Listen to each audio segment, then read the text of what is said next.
Akhirnya, Baradae resmi menjadi justice kolaborator oleh LPSK. Permohonan menjadi justice kolaborator yang diajukan pihak Baradae akhirnya diterima oleh LPSK.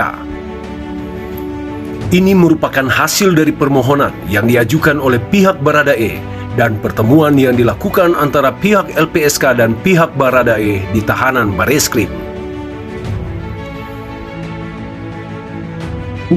Di tahanan Bareskrim, kemudian kami berkeyakinan bahwa yang bersangkutan memang berdasarkan penyataannya bersedia untuk menjadi justice kolaborator.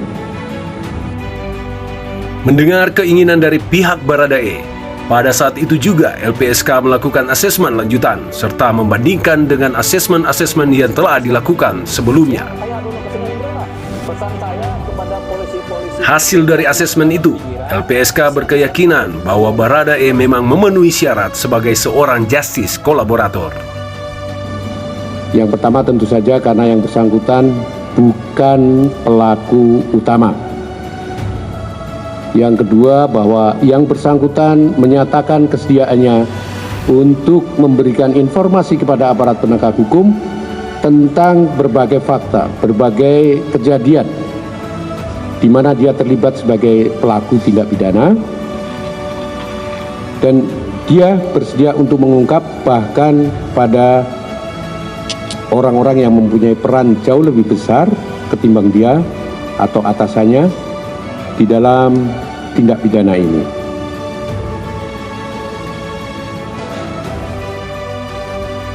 Dalam catatan LPSK, memang Baradae ini adalah pelaku tindak pidana. Akan tetapi, dengan peran yang minor karena dirinya mendapatkan perintah dari atasannya. Bahkan keterlibatannya di dalam perencanaan dan sebagiannya itu masih didalami apakah yang bersangkutan memang menjadi mastermind. Namun, LPSK memiliki penilaian sendiri. Mereka melihat bahwa selain perannya yang kecil, terlihat juga Baradae sebenarnya tidak memiliki mens rea atau niatan untuk melakukan pembunuhan. Hal inilah yang akan ditindaklanjuti setelah dilakukan perlindungan, serta di dalam proses peradilan nantinya, di mana LPSK akan selalu mendampingi yang bersangkutan sampai kemudian keputusan diambil oleh hakim. Tentang penerimaan justice kolaborator pada yang bersangkutan ini, memang LPSK sudah sejak lama memperhitungkan dan memprediksikan bahwa yang bersangkutan bakal ditetapkan sebagai tersangka.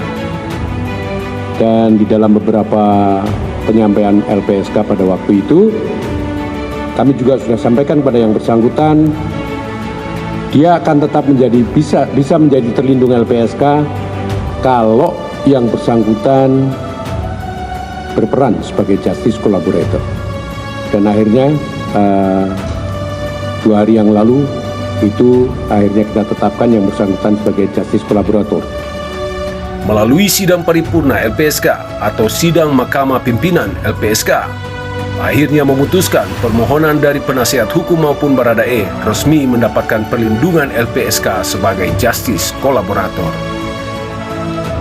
Dengan keputusan resmi itu, maka perlindungan darurat yang diberikan sebelumnya telah dicabut dan diganti menjadi terlindung LPSK sebagai justice kolaborator. Keputusan LPSK terkait perlindungan terhadap Baradae terkait dengan saksi pelaku yang bekerja sama atau justice kolaborator. Sebelum diputuskan secara resmi sebagai terlindung LPSK sebagai justice kolaborator, LPSK telah kesekian kalinya bertemu dengan Baradae untuk terus melakukan pendalaman dan menguji keterangan-keterangan serta melakukan koordinasi dengan Bareskrim. Terhadap permohonan perlindungan sebagai saksi pelaku yang disampaikan Baradae dan kapasitasnya sebagai tersangka dalam kasus pembunuhan sudah tercatat pada Register Lembaga Perlindungan Saksi dan Korban pada 15 Agustus tahun 2022 dan telah diterima. Adapun alasan-alasan diterimanya Baradae sebagai justice kolaborator yaitu Pertama, karena Baradae diketahui bukanlah sebagai pelaku utama.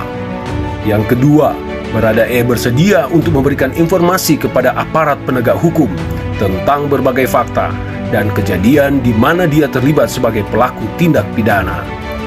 Dan ketiga, Baradae bersedia untuk mengungkap semua orang yang memiliki peran jauh lebih besar ketimbang dirinya atau atasannya di dalam tindak pidana tersebut.